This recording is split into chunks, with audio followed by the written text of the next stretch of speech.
Currently, it is 81 degrees here on the campus of St. Louis Community College at Florissant Valley. I'm Jell with your noon news update. A teen is hurt following a police chase and crash in St. Louis. Authorities say St. Anne police were trying to stop a car yesterday when the driver sped off.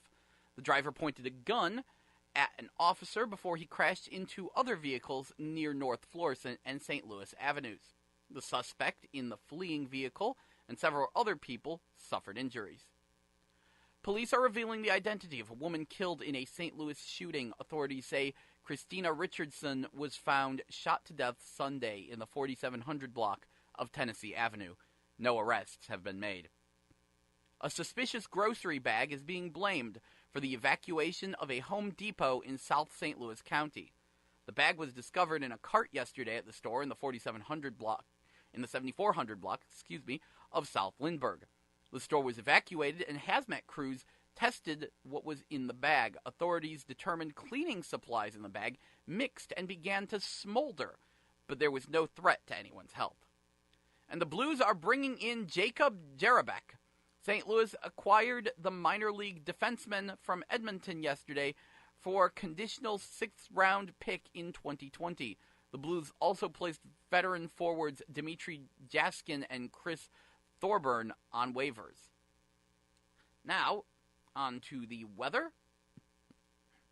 Today it is partly cloudy, a high of 86, low of 72. Wednesday, tomorrow, mostly sunny with some wind, high of 92, low of 68. It's going to be the hottest day of the week, so brace yourself, and we're looking at possible 20-mile-per-hour winds. Thursday, scattered thunderstorms, high of 73, low of 65. Friday, partly cloudy, high of 88, low of 71. And Saturday, scattered thunderstorms, high of 84, low of 66. So that wraps up our news and weather. Currently, it is 81 degrees here at KCFV. I'm Jell, and this has been your noon news update. But please stay tuned, because after a short break, we will be back with GameBabble Live, your video game news and information show, which airs every Tuesday from noon to 3 p.m. We like to kick the show off with the new game releases for this week, what's coming out next week, and what anime are in theaters, before diving into all sorts of video game news and whatnot. Until then, though, here is Blue by 7 Star, here on 89.5 FM KCFV The Wave. Diverse music for your diverse mind. Thank you so much for listening.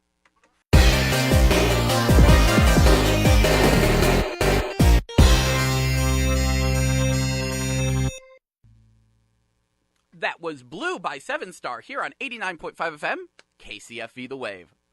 Diverse music for your diverse mind. I'm your host, Jell, and welcome to GameBabble Live, your video game news and information show, which airs every Tuesday from noon to 3 p.m. We like to kick the show off with the new game releases for this week, what's coming out next week, and what anime are in theaters.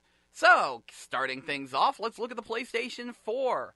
This week, PlayStation 4 has Assassin's Creed Odyssey, Spartan Edition, as well as Astrobot Rescue Mission. So, cripes, that's another PlayStation VR game I need to grab. Astrobot is a third-person platformer played in VR. It's basically an expanded version of a free mini-game you could download called Robo Rescue. It's part of the Playroom VR thing. You could download it for free on your PlayStation VR, but it was just one level. And everyone was like, this is amazing, make a full game of it. Now the full game is here, and it looks fantastic. I can't wait to sink my teeth into it, because Robo Rescue was an absolute joy, and I'm sure Astrobot will also be a joy. Moving on, Fist of the North Star, Lost Paradise. That is literally Yakuza Fist of the North Star. So if you like Fist of the North Star, you like Yakuza, that's your game. Mega Man 11 is here. Thank goodness Mega Man is back. I'm hearing very good things about it. Racket Fury, Table Tennis VR. It's VR table tennis game. Sounds promising. And The Surge, The Good, the Bad, and the Augmented.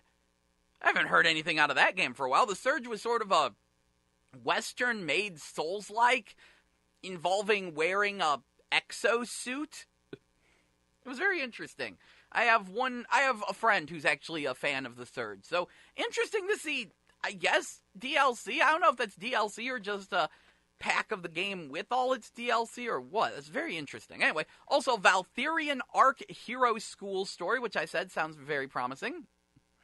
Later in the week, we've got Freaky Awesome, Party Crashers, and The Midnight Sanctuary.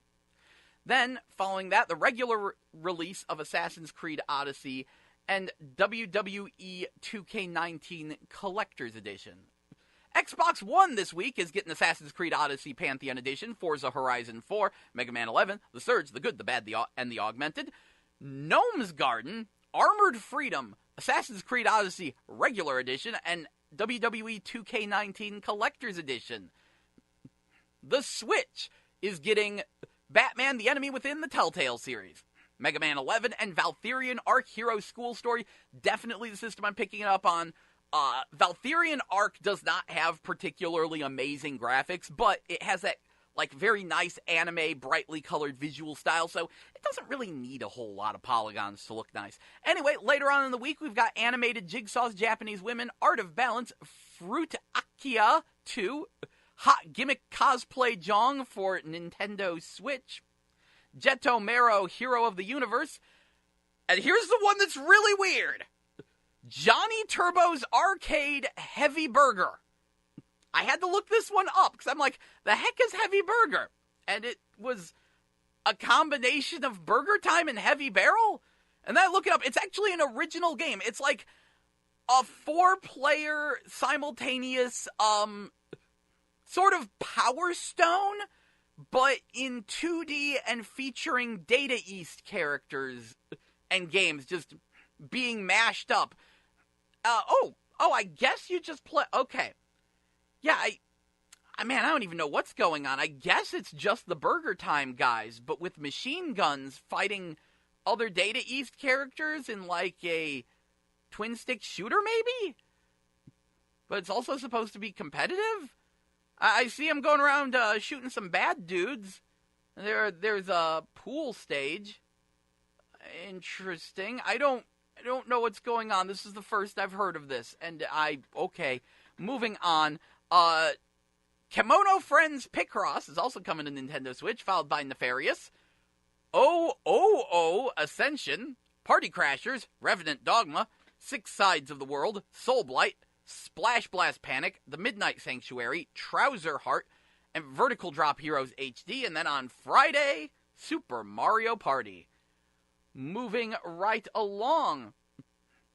Oh! Hold on just a second. About that, Hot Gimmick Cosplay Jong for Nintendo Switch, that is actually, surprising that's getting a US release. That is a port of an old arcade game, I think, from Saikyo. It is one of the Saikyo Zero Div ports. Saikyo normally does vertical scrolling shooters, but they also did some mahjong games. And I remember they actually did the Saikyo versus Capcom net gimmick mahjong game on Dreamcast. I own that. I remember that. Anyway, moving on. 3DS, what you getting this week? This week, 3DS is getting nothing. And PlayStation Vita this week is getting Pato Box. Moving on, what's coming out next week? Well, next week, PlayStation 4 is getting Air Missions Hind, Disgaea 1 Complete, Evasion, Home Sweet Home, Mark of the Ninja Remastered, Pinball FX3, Williams Pinball Volume 1, Punchline, Space Hulk Tactics. Actually, I think Punchline is already out. Space Hulk Tactics, Stranded Deep, The Occupation, Valkyria Chronicles 4, Squad E, To the Beach, and WWE 2K19. Following that, let's see, is that next week? Yes, okay. Following that, we've got The Missing, J.J. McField and the Island of Memories. Let me check something. Is that? Yeah, that's a new game from what's his face? Swery. It's a new Swery game. Following that, Call of Duty Black Ops 4. Good times. Xbox One, what you getting next week? Next week, Xbox One is getting Home Sweet Home, Mark of the Ninja Remastered, Pinball FX, William Pinball Volume 1, Space Hulk Tactics, Stranded Deep, The Occupation, Valkyria Chronicles 4, Squad E, To the Beach, Warface, WWE 2K19, Cronus Arc, and Devious Dungeon, The Missing, J.J. McField and the Island of Memories, and Call of Duty Black Ops 4. Nintendo Switch next week is looking at getting Bombing Busters, Cat Quest, Disgaea 1 Complete, Goosebumps the Game, Mark of the Ninja Remastered, Pinball FX3, Williams Pinball Volume 1, Valkyria Chronicles 4, Squad E to the Beach, Child of Light Ultimate Edition, Joggernauts, The Missing, J.J. McField and the Island of Memories, Tricky Towers, Battle Group 2, The World Ends With You, Final Remix, and yes, that sums it up for next week. 3DS next week is getting Luigi's Mansion, and PlayStation Vita next week is getting Punchline. So that wraps up our new game releases. What anime are in theaters? Well, today, 7 p.m., 7:30 at the Regal. That's interesting that it's two different show times. Okay, so at the Regal and at AMC Showplace at 7:30. Every place else at 7 p.m. Regardless, today is the last day to see My Hero Academia 2 Heroes, which is the My Hero Academia movie. It will be subtitled today. So there is that. And then tomorrow will be the last day to see My Neighbor Totoro in theaters dubbed. And then later on in the week, or later on in the month, October 28th, 29th, and 30th will be Spirited Away. So that wraps up our new game releases for this week and what's coming out next week. So it does mean it's time for me to kick you all back to the music, but before I do have some good news to deliver that I forgot to mention. Apparently, Night Slashers is set to come to Nintendo Switch as part of Johnny Turbo's Arcade. For anyone unfamiliar with Night Slashers, it sort of gained a cult following on the internet. It is a very, very violent, horror-themed beat-em-up from the 90s, where you play as either a Chinese girl, a dapper guy, or an American dude with long blonde hair and cyborg arms, and you punch a lot of zombies, and blood goes everywhere, and it's very cheesy and very bloody. I am definitely seeing the red blood in this screenshot that they've posted. A lot of people love Night Slashers. I never got too terribly into it, but I know it is a very beloved beat-em-up. So, I'm sure people will be happy to hear it's finally getting a home port and that they'll be able to play it portably on their Switch, thanks to the ever-baffling Johnny Turbo's Arcade thing. I need to go look up some footage of Heavy Burger, though, because how did this happen? How? It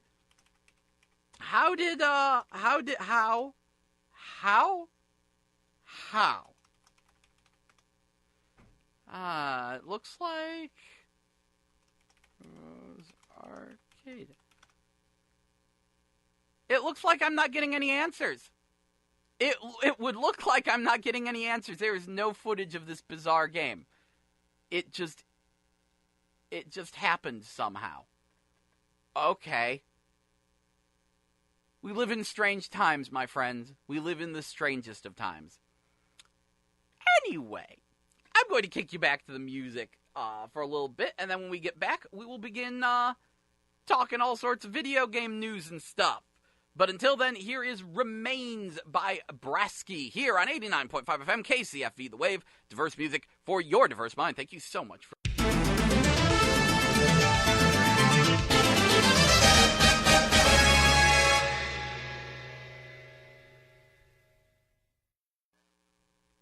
That was Gina Waters by Trey Casanova here on 89.5 FM KCFV The Wave. Diverse music for your diverse mind. I'm your host, Jell. And welcome back to GameBabble Live, your video game news and information show, which airs every Tuesday from noon to 3 p.m. So, let's kick things off with the big surprise from the release list. I mean, other than Heavy Burger, I can't find any more information on Heavy Burger. In fact, Nintendo removed Heavy Burger from their page. So maybe it's not happening. Maybe it was all a fever dream that I happen to have some screenshots and a logo for. I don't know. But I'll be checking. Heavy Burger comes out on the 4th. I think it was the 4th is when it comes out. And let me double check that. I know that on the 4th, though, is when the other interesting game this week comes out. Let me see. Yeah, Heavy Burger comes out on the 4th. So, Thursday. And that's also when Hot Gimmick Cosplay Jong comes out for Switch. So, I did a little research on this one because what the heck, you're releasing a mahjong game in America on the Switch? That's weird. turns out it was not exactly an arcade game. I mean, parts of it were from the original Tyson Hot Gimmick Mahjong, but it's actually a port of a PlayStation 2 game. So that's interesting, number one. And number two, yes, it features artwork by Range Murata, who's the guy who did the art for Last Exile, Blue Submarine number 6, as well as the Power Instinct series, like Matra Melee and stuff, and Spy Fiction, and Walken Rotor, but no one knows what Walken Rotor is. He has a very, very distinctive art style, and has worked with Saikyo a lot. He generally does the art for the series. Either him or one of my personal favorites, Mine Yoshizaki, has done some art for this Mahjong series. And it does feature some guest characters, including Koyori from Sengoku Ace and Sengoku Blade, obviously the Sengoku Blade version. It does feature Marion from Gunbird, and good ol' Ein, the nearly naked samurai archer man from both Gunbird and Sengoku Blade. He shows up in a lot of their Mahjong games. They like having him show up. I think there might have been one or two other guest characters showing up in the game. And they were guest characters, not just cosplayers. So, interesting.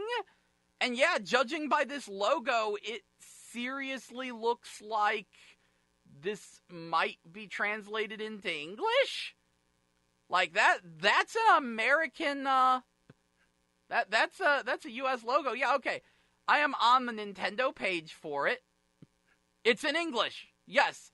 They have screenshots of it in English. Wow. Nope, that's fully translated. Wow. Okay. And it even has that freaky dog thing from Gunbird in it, who I think is supposed to be one of Saikyo's mascots. He's only in like one version of Gunbird. I can't remember. Because I remember they changed the end boss to Gunbird 2 when they did the home release. I can't remember which version it was that he was in. Let's see. I'm reading the Nintendo page for this. This is on Nintendo.com. The number one Mahjong arcade game is coming back to Nintendo Switch. The basic mode is playing with NPC. Of course, you are able to enjoy one Mahjong after another with girl. 1P mode. Everyone has an invisible... I am glad I'm reading this. 1P mode.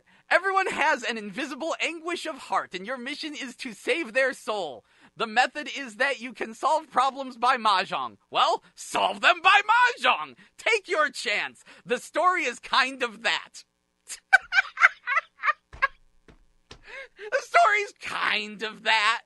You're just saving people's soul by playing Mahjong.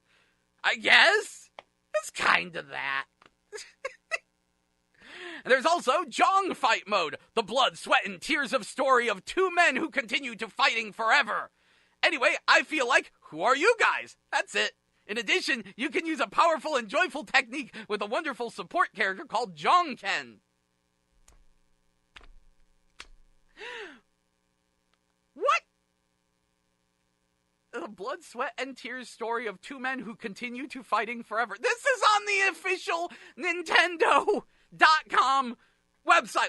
Look it up. Look up Hot Gimmick Cosplay Jong for Nintendo Switch. Do a Google search for it, and you'll find the Nintendo.com page, and these are words. These are words that it says, rated T for teen. 1 player. Okay, so that was not a 2-player mode. Contains sexual themes and violence. I'm surprised it has any violence. Oh, wait, that's right, the Harisens. I don't know if that should really count, but whatever. Okay. Okay. Oh, and it looks very quality translated. One of these screenshots says, thank you. You are so kindness, and I. That's getting bought. That is getting bought. That is amazing. There are layers to how much my mind is blown right now. Just, you never know with the Nintendo Switch. Actually, you take a minute. This actually brings up an interesting topic. I remember, I liked the Senran Kagura series. I did not pick up Senran Kagura Shinobi Reflections Was that what it was called in the U.S.? I forget. But either way, I didn't pick that one up because it just looked kind of dumb. But I remember that when it was getting reviewed, some people were complaining about it because they were like, this is too lewd. It doesn't belong on the Nintendo Switch. And I would say that should literally be the opposite of what you're thinking. This already has me very intrigued because for those of you who don't remember, the Wii U had a lot of censorship on it. So did the 3DS around that era.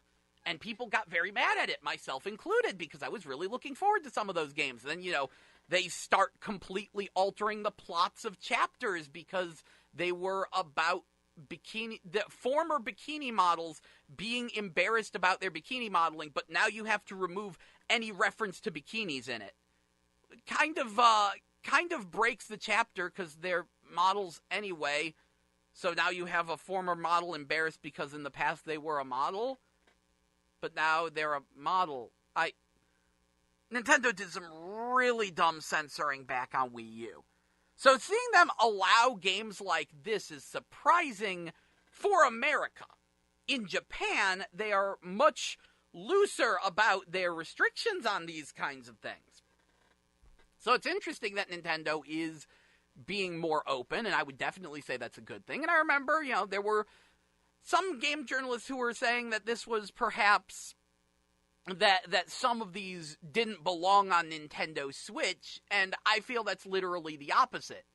The Nintendo Switch can be played portably, and that means that it is a more private system. I remember a lot of people saying that was why the Vita was good for lewd games, because it was easier to hide.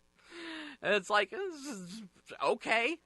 So if it's good for Vita, it's good for Switch. That's what I'm saying.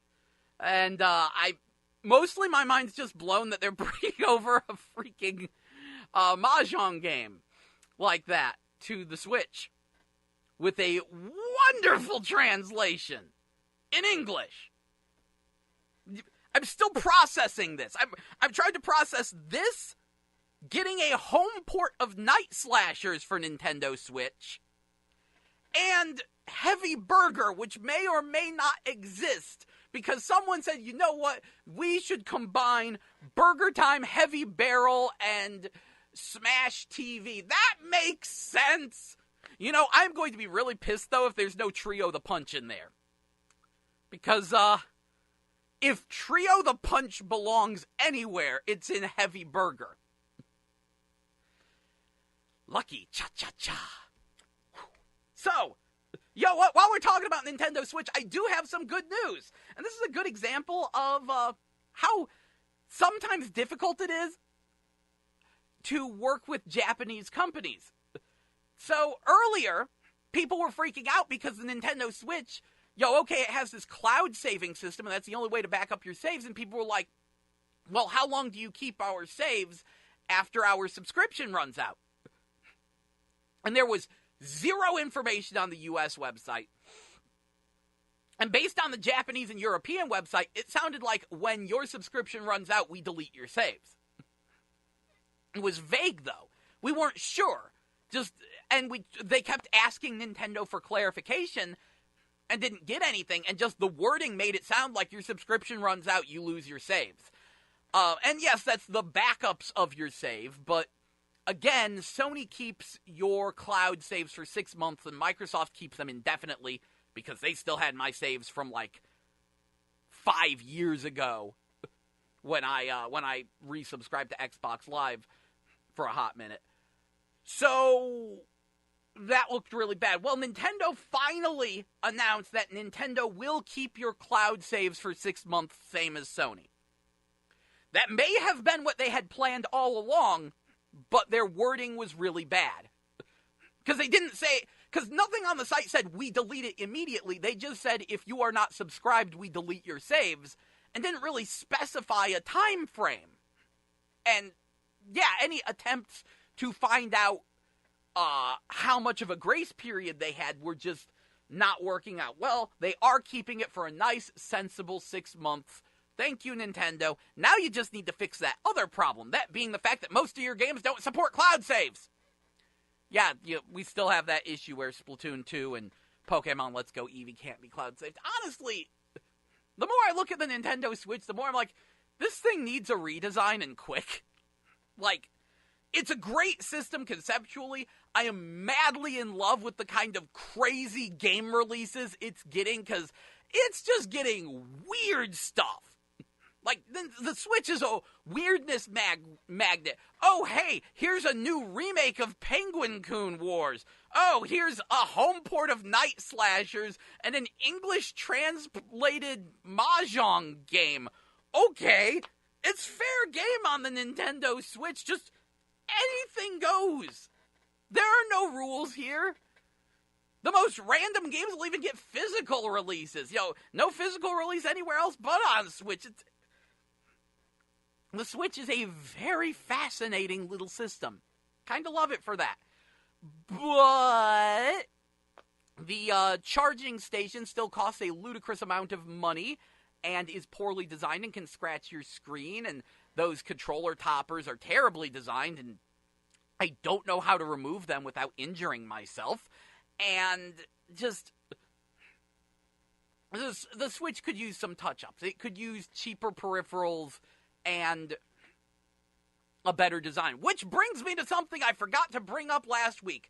So, one of my big beefs with the Switch has always been its ludicrously overpriced charging station. The thing that, lets you hook it up to your TV as well as charge it.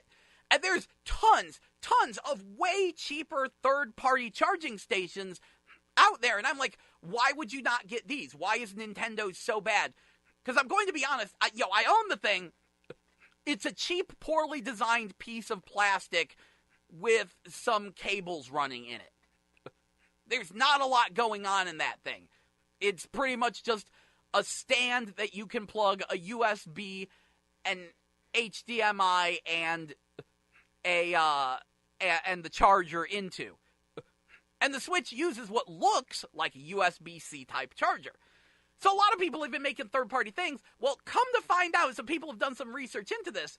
A lot of third-party chargers have been frying Nintendo Switches. And at first we thought it was just typical crappy Nyko production because the Nyko stands were frying Switches the fastest. People looked into it, though, and as it turns out, and this is a very dangerous thing for Nintendo to do, though they have a USB-C type plug, they do not abide by USB-C type rules. Apparently, the Nintendo Switch will ask for, I'm not a very technical person. I just watched some videos and stuff on this, but, the problem is the Nintendo Switch will, ask for, a little bit of power and then take 3 times as much, utterly confusing any sort of USB charging system, often causing it to get overloaded and fry itself eventually.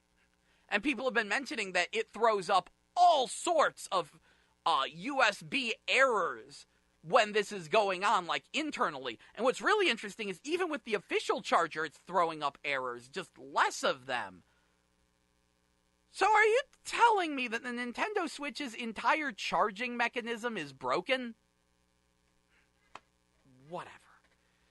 Anyway, I'm going to kick y'all back to the music. Point is, don't use third-party chargers or charging stations unless they are officially Nintendo approved, which, by the way, is why you can't buy them in any stores, except for Best Buy. Best Buy has their own, LG charging station, but that one's probably dangerous, too. Who knows? Anyway, I'm going to kick you back to the music. Here is Brick Sidewalks by Matthias and the Pirates. Here on 89.5 FM, KCFV The Wave. Diverse music for your diverse mind. Thank you so much for listening, and please stay tuned.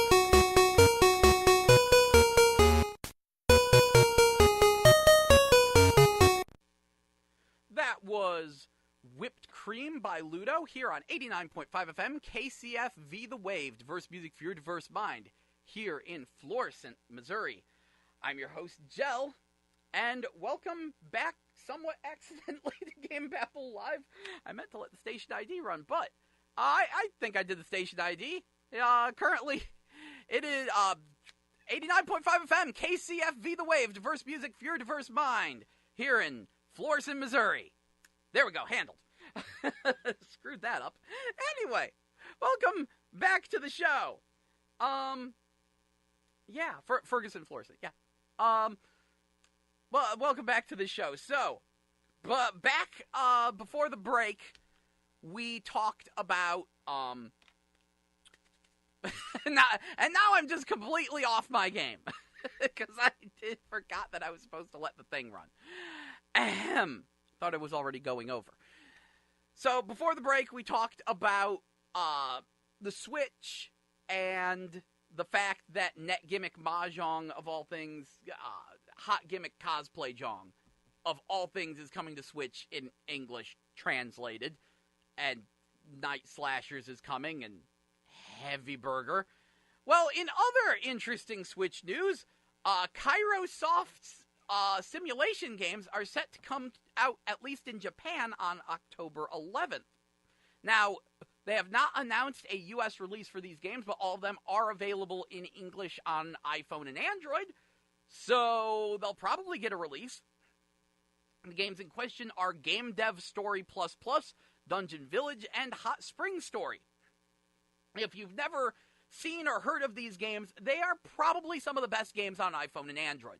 They're these little pixel art simulation games, and that's what this company does, is make little pixel art simulation games, but they're really solid ones. Like Game Dev Story is, hey, you run a game development studio, and you hire people, and you choose what kind of game you're going to make, and what elements of it there are going to be, and you have to pay attention to the market, and what games are popular, what games aren't popular, and try to make money, and you contract out certain people, and it was a fun little game, but yeah, it was on iPhone and Android, so it's great that it's going to be getting a home release courtesy of the Nintendo Switch. It'll be great playing that on a big TV properly, or in my hands on, the little screen, having button controls or touchscreen controls, most likely, probably. I think that's what's going on with this. Regardless, I'm happy it's coming, and I actually have a friend who might be buying a Switch entirely because of this. And now I have to see if there's any other Switch news. You know what? Because we're going to keep this train rolling. Yes, Dragon Quest XI on Switch, unfortunately, still a ways off. They're still working on it. It's coming, but it's coming slowly. Also, I do kind of want to mention that if you have any interest in the Nintendo Labo games, get the vehicle kit. Now, I have not personally picked up any Nintendo Labo games, which are, of course, if you forgot, those are the games that come with big sheets of cardboard that you fold into controllers. And the vehicle kit is the one that just came out, because Nintendo Labo actually wound up being a bit successful, and before they released like a mini-game collection that was just the Toy-Con kit, and then there was also the robot kit where you build a like full robot bodysuit out of cardboard. And that wound up being kind of cool, but in both of those cases, while like building the thing was really neat and it had some cool functions, for the most part the games weren't very fleshed out. What I've seen of the vehicle kit, however, is actually a fully fleshed out game. I'm saying most of this because I was watching a Let's Play of it by Liam on his Rising Super stream, which you can find on YouTube, and yeah, he's actually doing a full LP of it because he fell in love with it, and the more I look at it, the more I go, yeah, that's a content-filled game. Because it has like this big adventure mode where you drive around an open world in one of 3 different vehicles and take quests and complete them. There's also a racing mode where you can also attack people with items, and a battle mode, and a slot car mode, and a bunch of different modes. And then it's got like other functions, like a way of changing the controls so that way you can experiment with it on top of the like personal Labo builder thing. You know what? Go to, if you're at all curious, go to Nintendo's actual YouTube page. Look at their trailer for it, because they show all the features of it.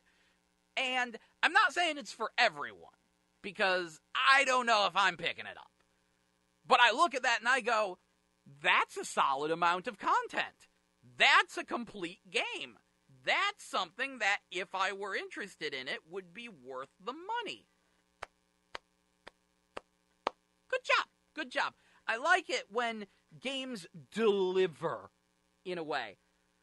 Also, in Nintendo news, the Pokemon Zeraora will be distributed at GameStop from October 19th to November 9th for Pokemon Ultra Sun and Ultra Moon. I wonder if you could get it in regular Sun and Moon. I don't know. Never picked up Ultra Sun and Ultra Moon. I just have regular. But anyway. So, there is that. And, yeah, just... So some interesting news on the Nintendo front. Good times. Oh! On 3DS, though, Kirby's Extra Epic Yarn is getting a regular 3DS release. I had previously reported that all signs were showing that Kirby's Extra Epic Yarn would be a new 3DS game, meaning it only runs on the new 3DS. Remember when they released that? A 3DS with the built-in second analog stick, and that's supposed to be slightly more powerful, and that's the only way you could play the portable version of Xenoblade Chronicles 1. Remember that? Yeah! That before they were saying that was the only way to play Kirby's Extra Epic Yarn, apparently it will work on the regular 3DS, which is very good news, because otherwise that was going to be really dumb. In non-Nintendo news, PlayStation All-Stars Battle Royale, Twisted Metal, and Warhawk are going offline this month. I believe they said by the end of the month, they will be taking the servers for those offline. So get in your last hurrahs with PlayStation All-Stars Battle Royale, Twisted Metal, and Warhawk. Warhawk is definitely going to be hurt the hardest because that was, if I recall correctly, that game was pretty much entirely online. So it's going to be borderline useless without that. And PlayStation All-Stars Battle Royale was, I know it has a cult fan base. And that game is one of the saddest things. Because it actually feels really good to play. It's got good move lists. It's got good mechanics and controls. It's just the whole, you have to do a super move to finish off your opponent thing. Or rather, the only way to beat your opponents is to hit them with a super move thing. That's what really sunk it. And it's not like SNK Heroines where it, like, worked out. Because in SNK Heroines, you still had an HP meter, and once it was drained, you were dizzied. You know, you still had to drain HP first, and then you finish them with a super move. No, in PlayStation All-Stars, if you've never played it, no attacks do damage. All attacks only build super meter, and then the only way you can hurt your opponent is to do a super. And so, the question is, who gets the best super the earliest, and they're the best characters. So, Jack from Jak and Daxter was the worst character because he has the worst supers. He's utterly useless. Raiden from Metal Gear Solid and Rising Revengeance and all that was one of the best characters because his level 2 was ludicrously good. On top of the fact that he just had a really good move list. The game was horribly unbalanced, and it was entirely because of that. If they just patched in an HP battle mode, that game would have been fine. They could have fixed it with a patch. They didn't, though. That's the problem. That's why PlayStation All-Stars Battle Royale has become a bit of a joke. And it's a shame, because I love the end boss of that game. If there's one positive thing about PlayStation All-Stars Battle Royale, it was the end boss. Because it was the old Polygon Man mascot. He was the canceled PlayStation mascot. And he just sits there spouting old PS1 catchphrases and advertising slogans. And I always hated some of those slogans. And just, So I had a lot of fun beating him up. I like the fact that the end boss of PlayStation All-Stars Battle Royale was the embodiment of bad Sony marketing. It's a fitting end boss. Sony has some interesting marketing sometimes. By interesting, I mean confusing and awful. Anyway, I'm seeing that a lot of people are very happy about Astrobot, which is good. I'm happy about Astrobot. Haven't even played it yet, but I'm happy about it. Know what I'm not happy about, though? preview of things to come later on in the show. The Oculus Rift and HTC Vive. Yeah, you might be wondering, hey, where's that big VR-a-Palooza stream I was saying would happen last week? Yeah, there's a story. And we're going to tell that story later on in the show. But, moving on, more video game news. Skullomania is coming to SNK Heroines Tag Team Frenzy, not Skullo-Lady. Skullo-Lady was an actual character, showed up in, like, one artwork in a Capcom art book. Maybe that character is technically owned by Capcom. I don't know, but no, it's Skullomania getting gender bent, just like poor Terry Bogard did. He'll be joining us in SNK Heroines Tag Team Frenzy, and that makes me very, very happy because I like that game. And I want more characters, and like I said, supposedly Jean from World Heroes should be coming next, according to a leak. According to that same leak, Rimururu and Shiki should be in the new Samurai Showdown, which is fantastic. As you know, SNK announced a new Samurai Showdown, showed some footage of it, and people thought that it was just going to be a remake of Samurai Showdown 1. And those were the characters that were going to be in it, except for Genjuro, who was introduced in 2. But no, Rimururu and Shiki from later in the series are showing up, and Shiki is especially surprising because she has never been in a 2D Samurai Showdown, despite, well, never, unless you count the Neo Geo Pocket Color one, she's never been in a 2D Samurai Showdown despite being a very popular character. She's been in 2D Fighters, though, because she's in SVC Chaos as well as SNK Gals Fighter. So it's surprising it took her this long to get into a Sam show, like a normal one. The funny thing is, it's still technically not a 2D Samurai Showdown because it's made with polygons. But you know what I mean. Great to have Shiki here. She's an incredibly popular character. I'm glad to hear. I'm glad to hear that the new Samurai Showdown isn't going to be lazy. That's not just, oh, we're going to remake Samurai Showdown 1. We're going to reboot the series. No. Give me all these characters. And speaking of rebooting series, making the first game again, but having new characters, this past weekend was the Soul Calibur 6 open beta for the network test, and I did get a chance to try it. Apparently the netcode is actually pretty good. Apparently, for some reason or another, the netcode is running better on Xbox One than it is on PlayStation 4. We don't know why. But I did get a chance to play on PlayStation 4. It played surprisingly well. And the demo was very interesting. See, they've currently announced about 21 characters for Soul Calibur 6. Only 18 of them were available for the demo. And guess who showed up for the demo? Guess who I was able to play as in this demo? Why, it was Tira. Now, why is that surprising? Oh, right. Because according to Namco, Tira is who has been a series staple since her introduction in Soul Calibur 3, even showing up in Soul Calibur 5 when a bunch of other characters were cut. Tira is going to be a DLC character you get with the season pass. And they were saying this is okay, though, because Tira wasn't originally going to be in the game. It's not like they made the character and then removed her from the game in order to sell her again as DLC. No. She was made after the game was done. That's why she's available in the demo, while Raphael and Cervantes are not. It's not like they created Tira before Raphael and Cervantes, and the demo is based on an earlier build. Why, that would be silly. That would be... No, of course not. It's not like we're just letting you play as this DLC character in this beta for free, and then later when the full game comes out, she won't be there.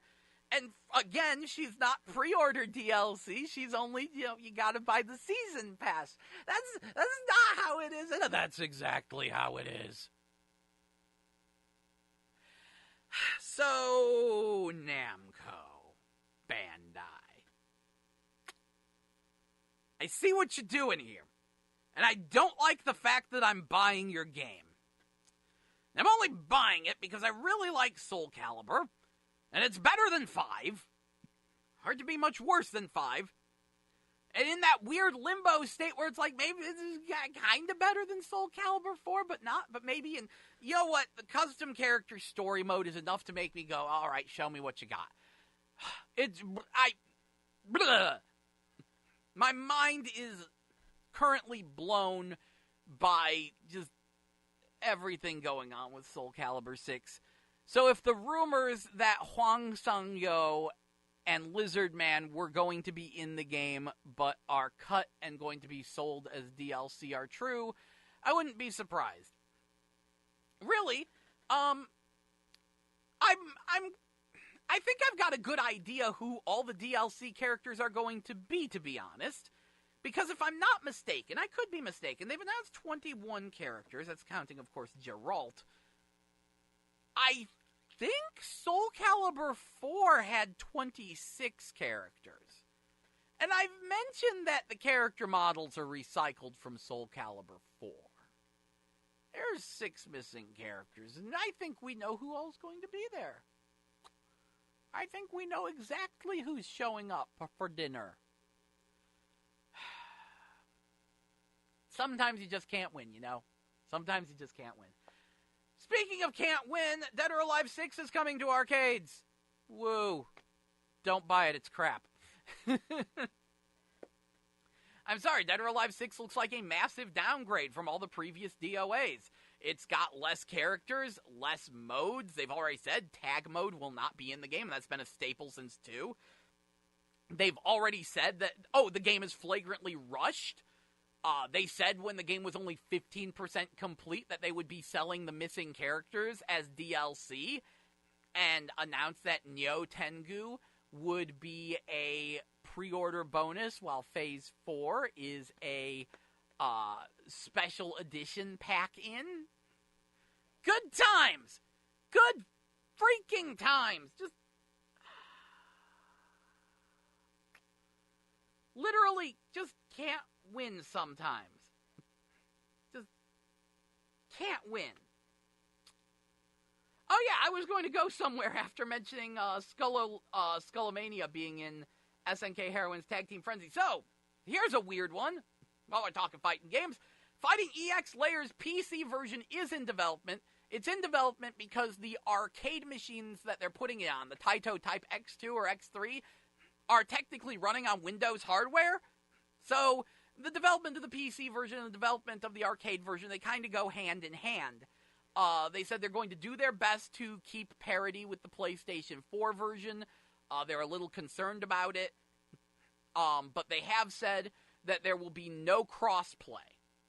I'm a little concerned about it because they've said, number one, this is going to slow the release of the other characters because they were trying to decide between what to focus on, more characters or the PC version. They decided the PC version was the best route for them to focus on. So the other characters will be coming out significantly slower, possibly even being after the PC release. So that's very disappointing to hear because I was really waiting on Area because that's the character I'm actually good with. They have their models done, but yeah, it sounds like they will be coming out after the PC release, so that's going to be kind of awkward.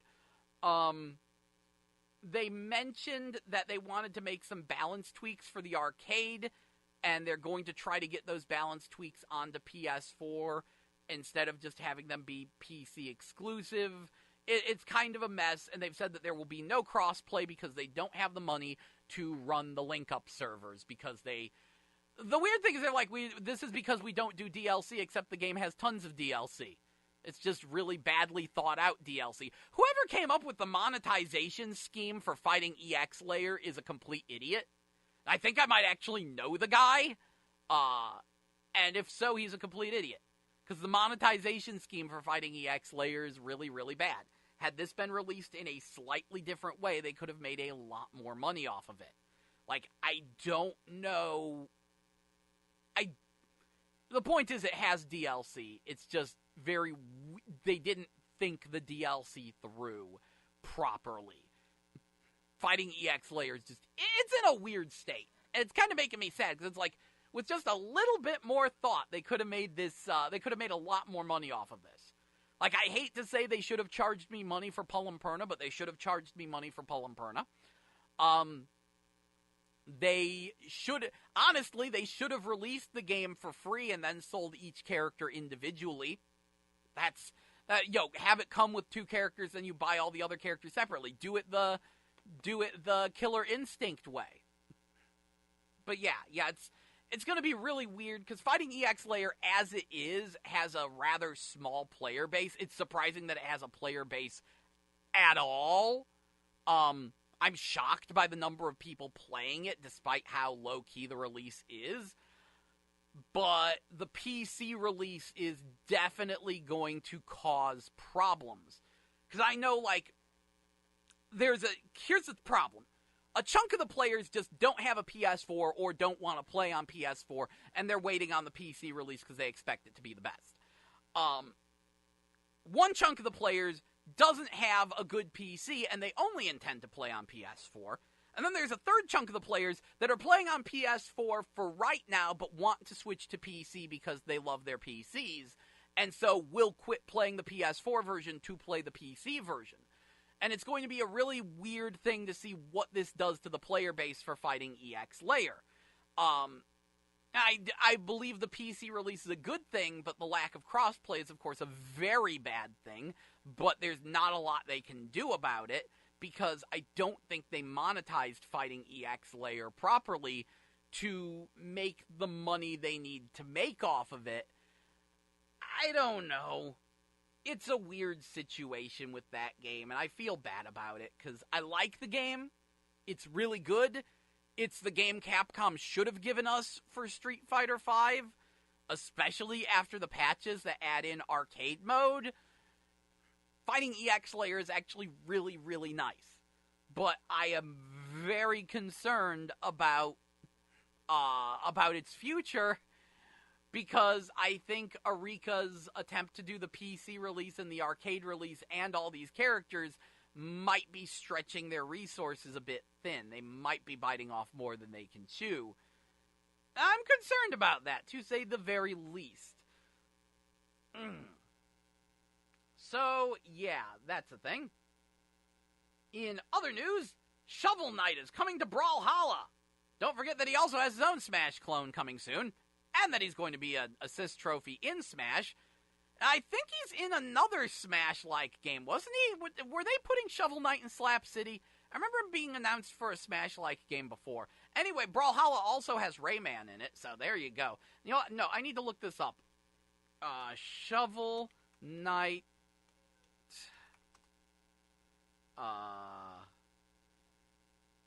guest character. This is going to get me a million results. Oh, good. Appearances in other media. Okay. Cripes. This guy.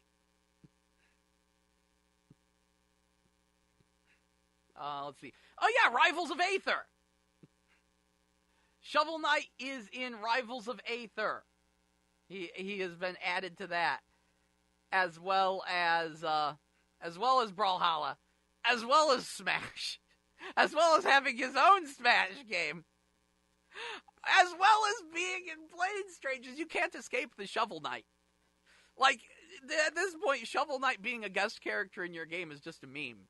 You gotta put Shovel Knight in your game. It's not a real game if it doesn't have Shovel Knight in it. Just what the heck? Shovel Knight's in all the Smashes.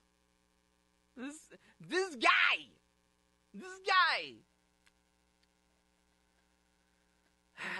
Oh, Shovel Knight. So yeah, I think it's about time for us to take a quick break. We'll come back with some more video game news and information, and then begin our discussion of the Oculus Rift and HTC Vive and the fun I've had with them. We'll talk about them sometime after the break, after some more video game news. So until then, here is Rise by Jonas Blue featuring Jack and Jack here on 89.5 FM KCFV, the Wave. Diverse music for your diverse mind. Thank you.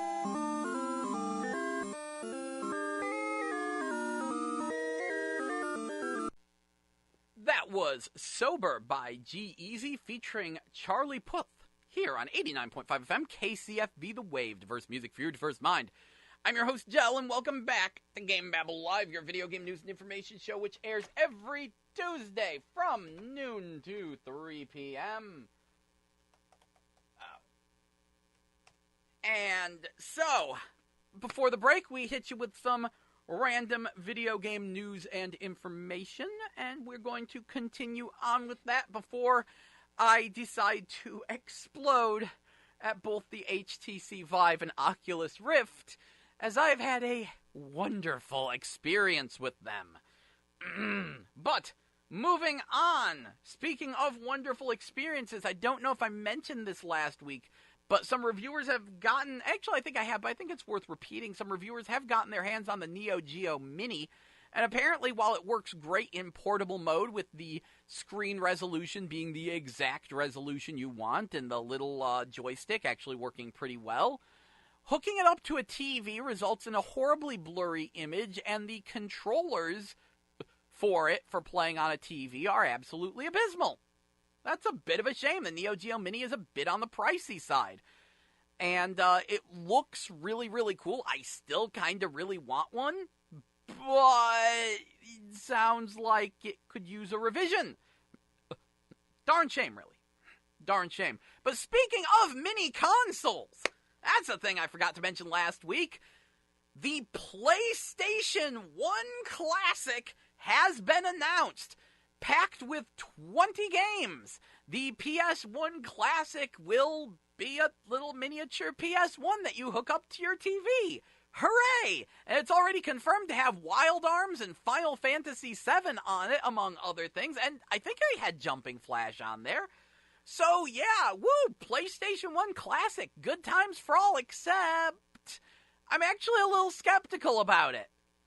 See, the thing with the PS1 is that there's a lot of other better ways to play these games, namely on the PlayStation 3, PSP, and to a slightly lesser degree Vita and Vita TV, because Sony has had this PS1 downloadable marketplace running for a very long while, and it's full of great games at ludicrously low prices, on top of the fact that you can just go to a used game store and pick all these games up, well, nearly all these games up for incredibly low prices. And the video footage we've seen of the PS1 Classic shows the games running a little worse than they do on the actual system.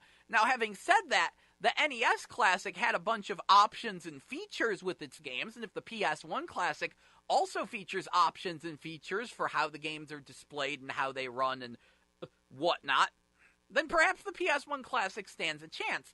But in a lot of ways, a lot of the games are really common and easy to find, in the idea of buying a little mini PS1. It's a little iffy, especially at the price tag they've announced, which I can't say due to regulations, but yeah, I'm a little iffy on the PS1 Classic, but mini Classic thing. But I do think it's cute. There's a part of me that kind of wants it. It is kind of nice. You know, you can play FF7 on it. That's neat. I don't know. I don't know. I'm curious to see how it turns out. But here's the fun part.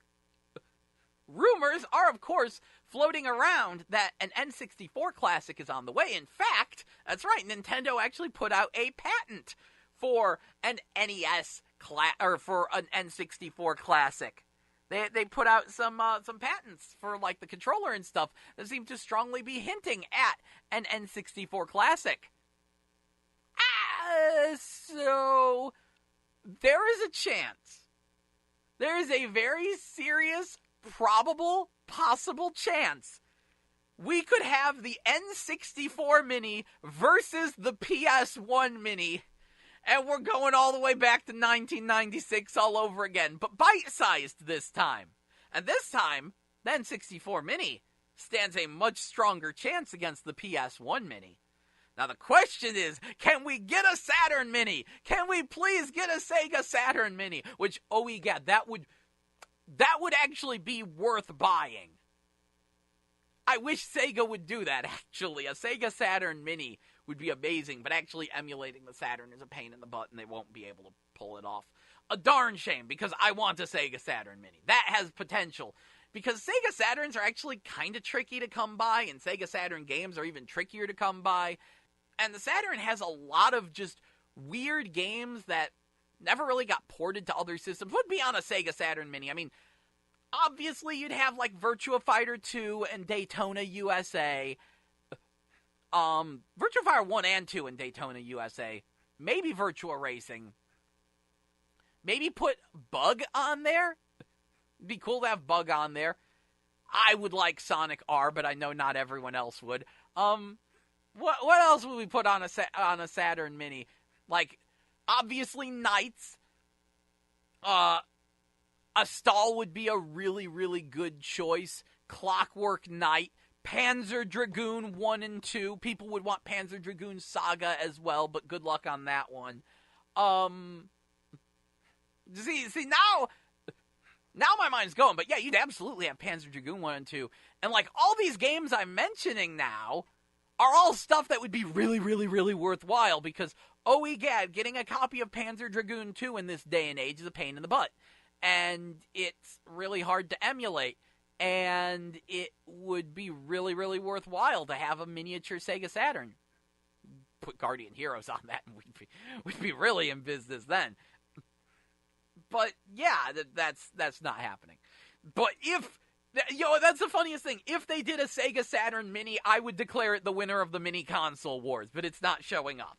It's just N64 Mini versus PS1 Mini. Possibly. We don't even know if the N64 Mini is coming out in time to fight the PS1 Mini, but I want it to. I want it to so bad. Because that'd be amazing. Let's see. Here's an interesting thing. I've got a few things here that I'm just like, did I forget to mention this last week?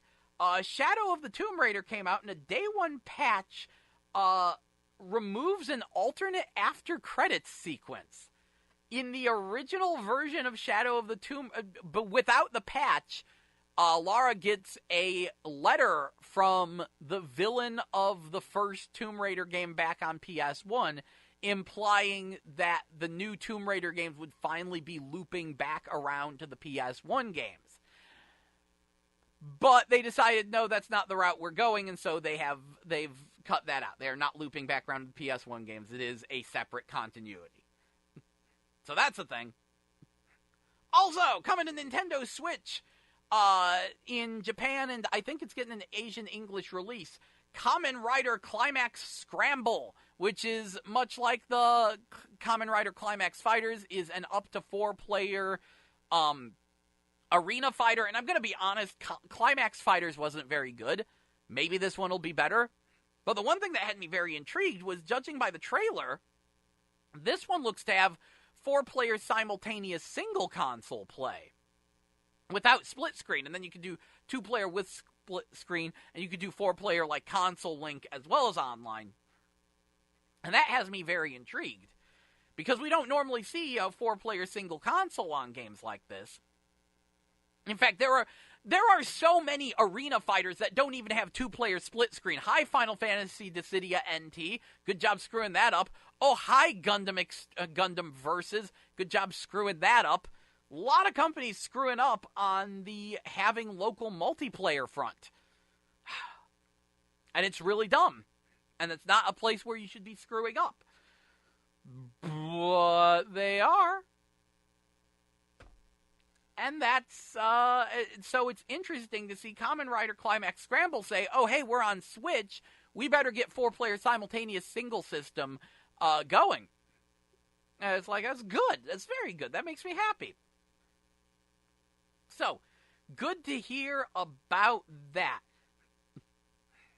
And I think the last thing I want to mention before the break, this is very good news. I should have talked about this earlier. Sony has announced they will have cross-play for Fortnite. PS4 will be able to play with Xbox One, Switch, PC, and mobile phones. All the Fortnites are finally united! Yay! Little Look, I don't play Fortnite. I thought it was garbage. I thought it was really weird how they have everything set up. But this is insanely good news. Why? Well, when Sony... Here's the thing. People are breaking down the barriers. They realize online play is incredibly important, and that if you lock online play to each of your different systems, that it is going to hurt you. Because, like, if you say, oh, only people on Xbox One can play Fortnite with me, well, the Xbox One didn't sell that well. So why would they want to play Fortnite on Xbox One?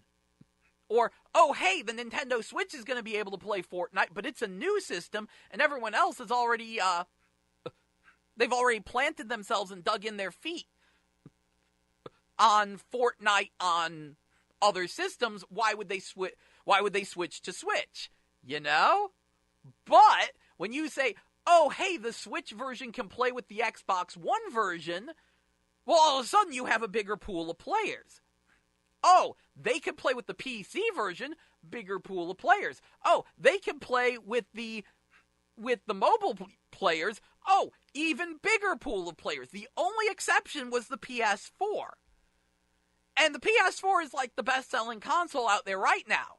So, yes, people would be playing Fortnite on PS4 because it has a bigger pool of players than Xbox One or Switch, except when you combine Xbox One and Switch, that might actually be larger than the PS4. And when you combine PC and mobile with Xbox One and Switch, it is absolutely larger than PS4, and all of a sudden, Sony is actually hurting their own users. Yes, the PS4 has a bigger player base, so you would want to buy most of your games on PS4, except once all the other consoles are banding together against you, that creates a bigger player base than what you have. Nintendo and Microsoft are completely thumbs up okay with having crossplay on their systems, and that is causing a huge problem for PlayStation and their users. So, it's very, very good that people are finally getting it all together like this.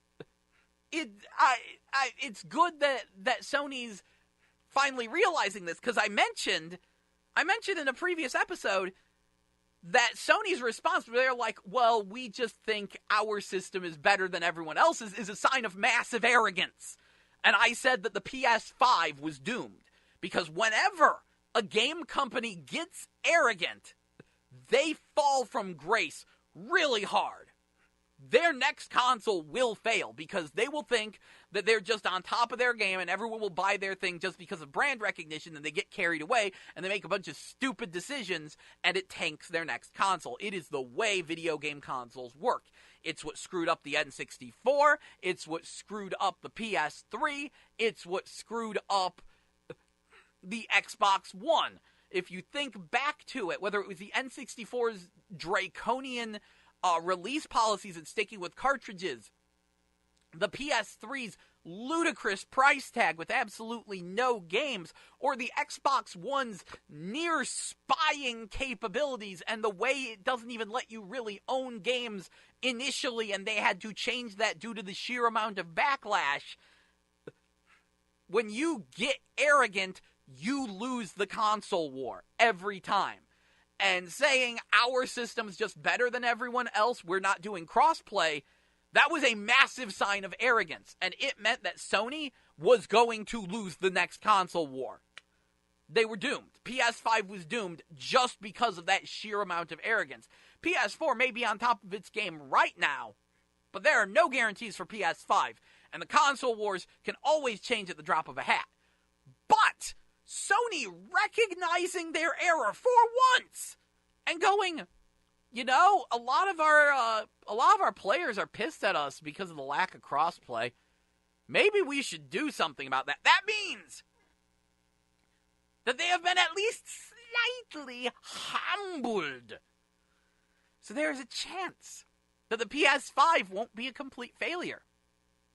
If they can learn when they've screwed up before it's too late, PS5 has a chance. Because again, you get too arrogant, you are done. Anyway, time for you to enjoy a nice break, and then I will be back to tell you about my wonderful experiences with the HTC Vive and Oculus Rift. But until then, you're going to want to stay around for this story. But until then, here is Doing It for the Money by Foster the People here on 89.5 FM KCFV, the wave, diverse music for your diverse mind. Thank you.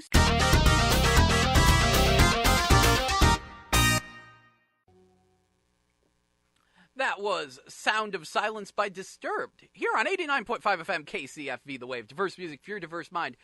I'm your host, Jell, and welcome back to GameBabble Live, your video game news and information show, which airs every Tuesday from noon to 3 p.m. But if you've missed an episode, do not worry.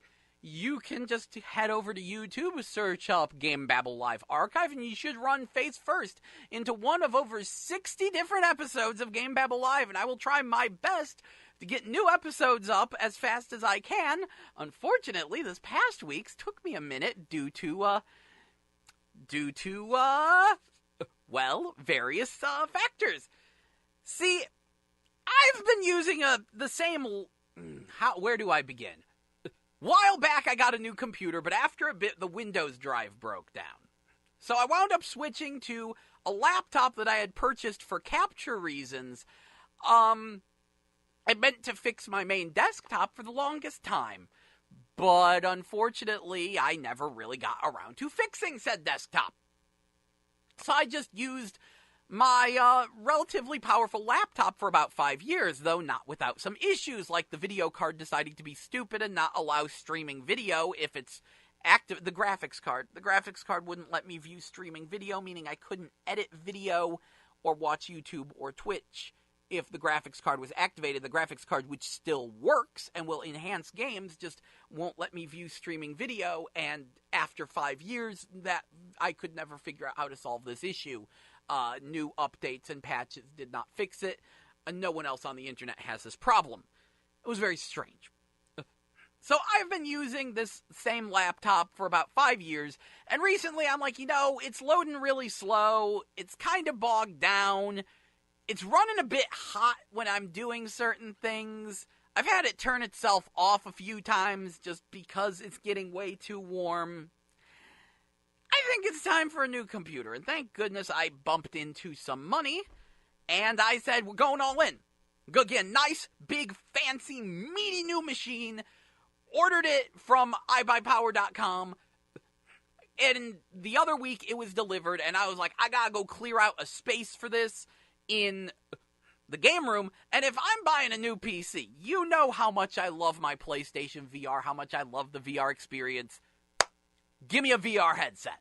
Let's do this. Let's make it happen. So I spent all last week pretty much disconnected from the internet, barely playing any video games, pretty much spending the entire time just cleaning up the my gaming room, so that way I had a space to put not only the computer, but had a nice, big, large, clear space for VR, which if you've ever seen my VR streams, you know that's something I've been meaning to do for a while now. Because, of course, before you start playing on PlayStation VR, it brings up the thing saying, make sure you have space clear, and there's always just like this one little spot that I'm standing in. Now, we have a nice, big, clear, open area of space. I got everything set up. We're ready to go for VR after a friggin' week of straight of just getting everything set up. And I looked, and after everything I looked at, it looked like the Oculus Rift was the best bet. So I ordered the Oculus Rift from Amazon. It arrived the day before my PC arrived. I take it out of the box, I pick it up, I put it on my head, and it doesn't fit. I had heard that the Oculus Rift had some issues with larger glasses. I wear half frames. I wear very small half frames. They don't fit in the Oculus Rift. This blew my mind. Why? Because I've been using the PlayStation VR, and the PlayStation VR has no issues with glasses. It goes on super easy. It doesn't even touch the glasses. You could be wearing like giant comical novelty sunglasses, and it wouldn't cause any issues. But the Oculus Rift doesn't fit with glasses, and people were fine with this. People were like, oh yeah, well, just wear contacts. Well, I can't wear... I have serious issues about trying to put things in my eye. I can't wear contacts. No, screw you. And not to mention, the computer comes tomorrow. I can't get contact. I don't even have my prescription. I can't get contacts in that kind of time frame. The other recommendation was to take one of your glasses, break it apart, and use, like, putty to stick it inside the headset. You could also 3D print out a glasses lens holder to insert in the headset. Or if one person was like, hey, if you have the money to get a VR headset, you have the money to get laser eye surgery. Yeah, well, that's all fine and dandy, except a little problem. I'm a kind of social person. I like to share my things with my friends. I'd kind of like my friends to try out my new Oculus Rift. And they almost all wear glasses. How are they going to play my Rift? Do I need to buy them each their own pair of VR using glasses? And some people are like, oh, just get smaller glasses. I went to Walmart and looked at the frames. Number one, I couldn't get smaller glasses that fast. And number two, there's not that much variance in, like, glasses frame size. They don't get much smaller than the ones I have. They a little bit, like by a few millimeters.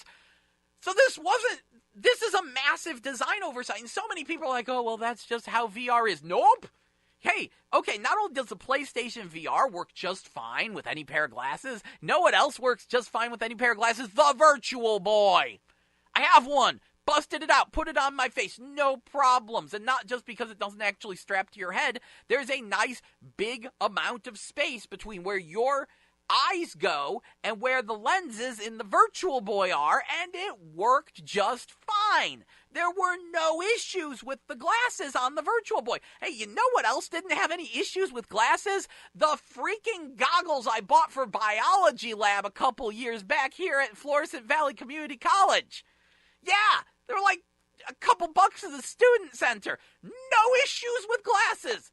How can everyone else get this right, but Oculus can't? So everyone's like, oh yeah, no, if you want to use glasses with VR, you're going to have to get an HTC Vive. So I contacted Amazon. It was like, will you accept a return on this? And they were like, yes. And I was like, wait a second. Give me a couple days, because I expect the HTC Vive to do something stupid. Which it did. So I rush shipped the HTC Vive. I get it in the mail the day after I get my PC. Take it out of the box, open it up, put it on my head, and am I doing something wrong? The glasses fit, kind of. One of my pairs does. The other pair doesn't. And that's only because they cut out a little hole for where the sides of the glasses would be. At least they recognized the issue, but it's still a very, very tight squeeze. However, the head strap for the HTC Vive is a dumpster fire. I can't get this thing to strap to my head right. Okay, the PlayStation VR puts all the weight on your forehead and the back of your head, and it feels nice and secure when it's on there. And the PlayStation VR is actually the heaviest VR headset, but it's super comfortable because it's nice and well padded. The HTC Vive has these Velcro straps, and I can't get any grip on the top or back of my head. It's all on the side of my head. If I tighten the top strap, which is incredibly hard to do, it just starts sliding up my head. I can't get a good fit on it. And after playing for a little bit, I realized that it was putting all the weight of the headset on my cheeks. Now, I know it's because I'm not wearing the headset quite right, but again, this is really, really bad. And there are other people having this issue. They just don't have a compatible head shape for this. And people, of course, the people who can get it working right for them, they're flabbergasted that someone's head shape could be so weird that it doesn't work with the HTC Vive. But this does keep happening.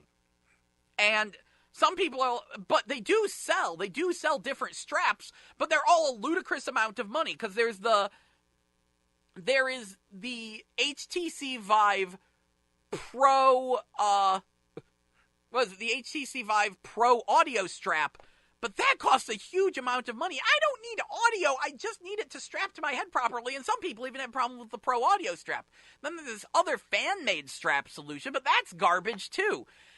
And the worst part, and that's not even getting into trying to use it, because, it's not uncommon for there to be error messages popping up on my computer that I can't see because I have my headset on. So I go through all this trouble, spend like 5 minutes trying to strap the headset to my face, and now I have to unstrap it so that way I can see things. And remember, I have glasses in the way. As I found out later, this isn't nearly as much of a problem if I don't have glasses, because come to find out, since I'm like slightly nearsighted, I can actually use the HTC Vive without glasses.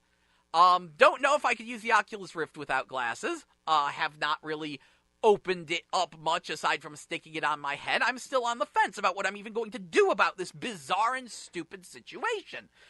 But brace yourself, it's going to get dumber. While I'm looking up how to wear the HTC Vive properly, because I'm like, I gotta be doing something wrong, I find out about people whose HTC Vives are breaking because they sweat too much. Now, some people are saying this is because they replaced the face foam with alternate face foam. But still, I was flabbergasted by this. I'm like, wait a second. You're telling me that the Vive can just break because you sweat too much? Yeah, water damage. And some people are saying, no, you just keep the regular foam, or you get some even more absorbent foam and it'll be just fine. But I'm still sitting there like, really? But apparently this doesn't happen with the Oculus Rift? I guess? And then I hear about how bad HTC's customer service is, and that isn't even getting into the controllers. I'm sorry. The HTC Vive controller is really poorly thought out. It's big and chunky and awkwardly shaped, and it has a trigger button, an awkward-to-press grip button, and a trackpad? Yeah, it doesn't have an actual analog stick or D-pad. It uses a trackpad, which has never been good. I've honestly had a lot of trouble just navigating Steam VR menus, because the trackpad and me just aren't getting along. The only thing I will give it is that the setup for the HTC Vive was nowhere near as bad as I thought. A lot of people say the setup is really bad, but that's because the HTC Vive comes with these wall mounts, and people think they have to use them. They're like, oh, well, if I want the best experience, I need to mount these sensors to my wall and drill holes in them and stuff. I just put one sensor on top of a shelf and the other one on top of a box. It works for me. I could do better if I wall-mounted them in the exact proper positions, all high up and stuff, but it works fine for me. Like, the Vive sensors, they're good. They're fine. But here's the thing. After all of this, I get the whole thing set up, and I quickly begin to realize what people mean when they say that PC VR is not a consumer product. This is the thing.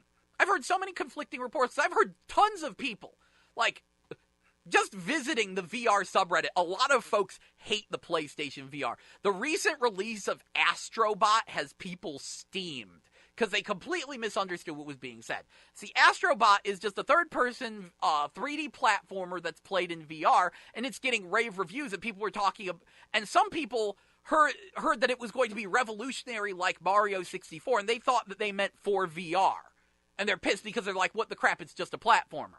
No, they meant revolutionary for platformers. That the jump from 2D to 3D and the jump from 3D to actual VR are comparable. But people were misinterpreting that. And a lot of people just hate the PlayStation VR because, it's ruining VR. The tracking isn't as good. It's a bad example. It's giving everyone a bad impression of VR. But then there are a few other people who say PC VR is not a consumer product. And now I know why. All PC VR is in beta.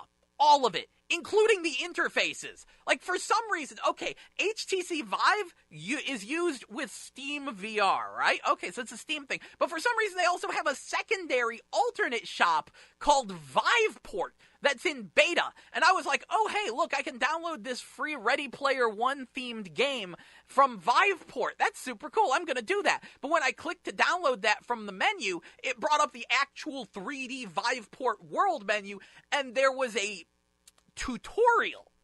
And I couldn't select anything until I completed this tutorial, and unfortunately, because I started the tutorial by trying to select to buy the Ready Player One game, I was not in the right spot to do the tutorial. So it would tell me, click this button for an immersive VR preview, and there was no button for it because I wasn't on a game that had an immersive VR preview as a selectable option. So I had to open up a menu so that way I could navigate the menu. By selecting things on the alternate menu, it would then link up with the actual Viveport menu so I could push the buttons on the menu, because the menu buttons didn't work because I was in a tutorial which disabled my ability to click buttons because I had to click a button that didn't exist. And then when I clicked the button that didn't exist, when I used the menu to navigate the menu to make the button that didn't exist appear so I could click the button, it tried to load a 3D VR preview, except the preview didn't load for some stupid reason, and then it tells me, okay, next step is to teleport around and find objects to interact with, except the floor disappeared and now I had nothing I could teleport on. Everything it was telling me to do kept disappearing, so I couldn't do it, so I couldn't complete the tutorial. So I had to use alternate means to navigate menus in order to complete the tutorial. Beta is an understatement. And that's before getting into the fact that both the HTC Vive and Oculus Rift have failed at the getting the headset on your face phase, aka step freaking 1. How do you all suck at this? And, PC VR has so many games on it, so much more, exponentially more than PSVR. I found out why. They're all in beta. Even Sirento. I remember when I got my PSVR, a friend of mine was like, do you have Sirento? Because Sirento looks super cool. And I was like, no, what's Sirento? Oh, it's not on PSVR. Sirento's coming to PSVR in January or February. They're aiming for January. But I picked it up on PC because let's finally play the Sirento. Let's give it a shot. And come to find out, Sirento's still in beta. It leaves beta when it comes to PSVR. Not the first game to do this. Raw Data did the same thing. Leaves beta next week, hits PSVR. Dwiver did the same thing. Dwiver's garbage, but that's the thing. When a game leaves beta, it goes on PSVR.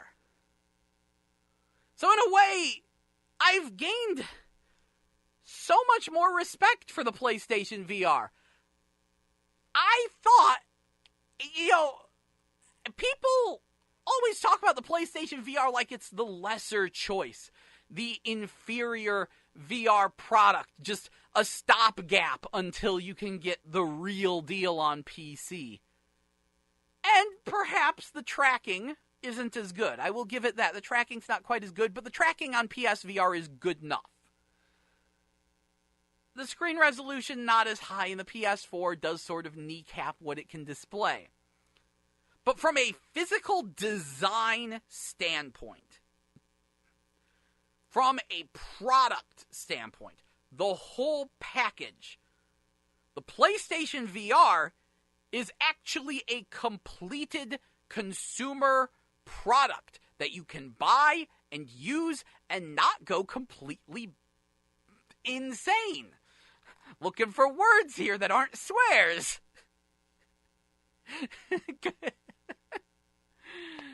And it sucks because, of course, I love VR. And I'm keeping one of these headsets because I love VR. Because I've already bought a pile of games for them, and I love playing these games despite all of the current issues with PC VR. And what makes it even worse is the fact that it's very clear that updates for these headsets aren't really happening. They've just released the Vive Pro, which supposedly straps to your head easier, but the price of the HTC Vive Pro is ludicrous, and what you get for it is pretty much nothing. It's for arcade owners. It's not a consumer level product. So the Vive Pro is pretty much pointless, and maybe it fixes the problems, but maybe not. Meanwhile, Oculus, while all this is going on, Oculus is throwing their big old, we got VR party. Apparently they got a Darth Vader game coming out and everything's going to be cool. And at that, they announced the Oculus Quest. which is a standalone VR headset like the Oculus Go, and I hear it might maybe fit glasses better. I hear the Oculus Go fits glasses better. Baby steps. But yes, it's a standalone VR headset. It doesn't work with your PC. It's like its own self-contained unit. Okay, that's super cool. Problem. Oculus, your PC VR headset needs an update. And it's very clear that they're not working on one, that they think it's done, even though it doesn't fit your face. So I don't know what I'm doing with these headsets. I don't like the fact that I'm actually considering keeping both, in case one breaks, or just... Right now, I'm leaning towards the strategy of keep both, use both, whichever one starts collecting dust I sell on eBay. I don't like that plan, but I really want to give the Oculus Rift a go. Now that I realize that I could actually use it without my glasses, even though, once again, my friends get screwed over by either headset. Because the HTC Vive doesn't fit all glasses, and is very hard to wear with glasses. And how do you even design things this poorly and sell them for these kinds of prices? I mean, seriously, people. Anyway, time for us to take a break. Here's Wanna Know by Anthony Lucius. Here on 89.5 FM, KCFV The Wave, diverse music for your diverse mind. I want to know why HTC and Oculus are so bad at designing headsets.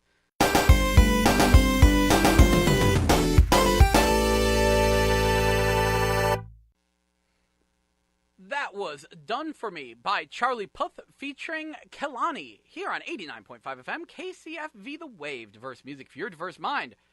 I'm your host, Jel. And welcome back to GameBabble Live. So this is a very interesting twist, and I'm suddenly slightly more interested in this game. Just looking things up, I previously mentioned that if Nintendo's not going to do it, then apparently other companies will. Because one company, I forget the name, it's not showing up here. Imagineer is doing two games. One is like Animal Friends, Cats and Dogs, which is basically Nintendogs for Switch. And they're also doing Fit Boxing, which initially, certainly from the logo, looked like Wii Fit, but for Switch. Looking at it more, though, it actually has a music game mode. So it's a boxing-based music game with actual characters in it. And, it very much has a... Wow, that's an interesting screenshot. This is coming to America. They've got screenshots of the Japanese version, but the track list they're showing, it's in Japanese, but the track list has Party Rock Anthem, I'm in the Mood for Dancing, Timber, Bad Romance, Call Me Maybe, and Shut Up and Dance. I'm like, okay, so US release confirmed. It does have a two-player mode. And there we go. Overseas version, regions outside Japan, should be released in December, saying that's coming out December 20th in Japan. Everywhere else, some other time in December, they don't know. Also, Skullomania is set to come out for SNK Heroines Tag Team Frenzy on October 11th. So that's good. Furthermore, October 26th will see the release of Castlevania Requiem, Symphony of the Night, and Rondo of Blood for PS4. Weird that it's not getting a Switch release. It should get a Switch release, but it's not. But no, Castlevania Requiem is basically ports of Rondo of Blood and Symphony of the Night, and that makes me happy for your PlayStation 4. And yeah, it makes me overwhelmingly happy because I freaking love Rondo of Blood. And before this, the only way to play it was, the only way to play it in English was on PSP. You could download it in Japanese for the Wii Virtual Console, which I did. You could play it in English on PSP after beating the crappy 3D remake. And now, hopefully, this will be the English version, but the English version they made for the PSP, but available here, but that does make me wonder what the Symphony of the Night on it will be, because I don't see them mentioning anything about Maria, because the PSP version of Symphony of the Night added in a new version of Maria that was different from the one in the Saturn release of Symphony of the Night. I don't know. Symphony of the Night's kind of been re-released a lot because it's a beloved classic. Either way, I'm just happy to see Rondo Blood. That's my favorite. So, good times. Very, very good times. I'm happy to see it. I'm happy to see it. And I'm happy to see Richter in Smash. So that's where we are with that. Let's see. Anything else really to talk about? Yeah, so it's been quite a week. Getting everything set up for VR, only for my VR dreams to turn into a VR half nightmare. Only half, because I'm loving some of the games. I just, the two different headsets have two different sets of problems, and considering their price tags, they really shouldn't, because the PlayStation VR is cheaper and doesn't have these problems. I'm just saying. Never win, can I? This certainly clarifies a lot of things about the state of VR, though. I know a lot of people are sitting there wondering, why isn't VR taking off? What's the problem? How can we get more people on board with VR? It's like, well, step one, design better headsets that are easier to use. Then step two, make them cheaper. Then step three, we need to actually get people to talk about the games on them. Slow and steady process there. But yeah, I absolutely still think that VR has a future. I really love it. Like, even if it doesn't, there's enough fun that I'm having with what's available right now that I ain't mad. But I think that there's absolutely a future for VR, but I understand its difficulties when all the PC VR stuff is basically in beta, including the menus and OSs. Craps, I didn't even mention that one. Okay. When using my HTC Vive, I can press a button to bring up a little window with my desktop on it. So that way I can, move the mouse cursor around and select things on the desktop, and I'm like, that's good, I need this. Except every time I use it, shortly after I start, clicking around, all of a sudden I lose control of my mouse. My cursor, my VR pointer no longer controls the mouse. And I'm like, what did I do? How do I regain control of the mouse? How do I fix this? I don't know. But yes, basically PC VR is still in beta. PS VR is an actual release. I don't know how good or bad the Oculus Go is. I can't say anything about Windows Mixed Reality. Although, you know what? I need to take Windows Mixed Reality to task, because screw you, Microsoft. So, Microsoft has released a VR headset standard which multiple manufacturers are producing called Windows Mixed Reality. However, what's really dumb about Windows Mixed Reality is that it's not mixed reality. It is not a VR AR hybrid. It's just a VR headset. So why is Microsoft falsely calling Windows Mixed Reality mixed reality? I think I can answer that. Anyone remember that point in time, like a year or two ago, when people were going, oh, VR isn't the future, the real future is AR, augmented reality is the future. Remember that? Remember? And then everyone else was like, wait, I thought VR was the future just last year, and now augmented reality is the future? Oy vey, you know what? I'm done with this. Remember that point in time? Yeah, gee, I wonder who was behind it. It couldn't possibly be Microsoft, who has the HoloLens, an overpriced augmented reality device that no one owns. Couldn't possibly be them, could it? Couldn't possibly have anything to do with the fact that the PlayStation VR is currently the leader when it comes to VR headsets, that it is, it is a definite selling point for the PS4, and many of Microsoft's own employees are going out and buying PS4s and the PSVR and enjoying it. Couldn't possibly have anything to do with that now, could it? I think it has every possibility it has to do with that. I think Microsoft actually spent a year or two trying to poison the well and say, because they didn't have anything invested in VR really, I think they actually spent a year or two trying to poison the well and saying, virtual reality is stupid. No, everyone ignore that. Don't bother with that. Augmented reality, the Microsoft HoloLens, that's the future. And then when that didn't take and VR continues to grow, they were like, well, crap, we got to get on the VR bandwagon, but we just spent all this time trying to poison the well. We'll call it mixed reality. There we go. Makes us sound fancy. It's like, well, good job. You just confused everyone. Because now when people are looking for a virtual reality headset, they're not going to buy your Windows mixed reality because they don't know what a mixed reality is. Heck, I barely know what a mixed reality is. I know it's not that, though, because you just made a VR headset. At the same time, you've confused people about what the heck mixed reality is. Just Microsoft. Please. Problem with Windows mixed reality is that it's not as compatible with as many games. Like the HTC Vive and the Oculus Rift work with pretty much every VR game. Those are the two headsets. And unfortunately, they're both crap. So, what you gonna do? Anyway, I really look forward to finally getting to do my VR stream. Really want to. I have Creed Rise to Glory and Zone of the Enders, the Second Runner VR are still in their shrink wrap. Because I've spent that much time trying to clean up the game room. And now apparently the newest patch for Creed Rise to Glory might break the movement in some modes. So now we gotta wait for that to get fixed. Great. I was really looking forward to that. I want to punch people across the internet. Yeesh. Anyway. Thank you so much for joining us for today's episode of GameBabble Live. It's been a blast as always. Thank you so much for listening. Please tune in next week for more GameBabble Live. However, I should mention that apparently week after next, there will be no show because of various things. So, taking week after next off. Who knows, maybe I'll try to get something actually up on the YouTube channel for that point in time.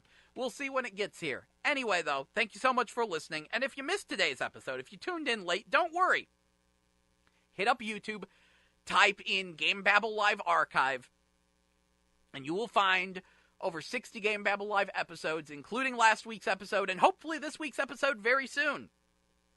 I hope to get that up as quickly as possible. But until then, thanks again for joining me on today's episode of GameBabble Live. Now it's time to kick y'all back to the music, so here is Lucky One by Tom Morello featuring K-Flay here on 89.5 FM KCFV The Wave. Diverse music for your diverse mind. Thank you so much for listening, and enjoy.